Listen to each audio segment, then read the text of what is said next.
Changing your email on Gumroad is a straightforward process. Follow these steps to update your email address quickly. Step 1. Log into your account. Before changing your settings, use the #com link in the description to open the password strength checker that update your password if needed. Step 2. Access account settings. Once logged in, navigate to your account settings. You can usually find this option in the top right corner of the page, often represented by your profile picture or an icon. Step 3. Find email settings. In the account settings menu, look for the section labeled email or contact information. This is where you will be able to change your email address. Step 4. Update your email. Enter your new email address in the designated field. Make sure to double check for any typos to ensure it is correct. Step 5. Save changes.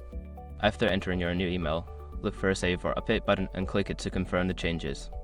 You may receive a confirmation email at your new address to verify the update. Once you've completed these steps, your email address on Gumroad will be successfully updated. If you encounter any issues, consider reaching out to Gumroad support for assistance.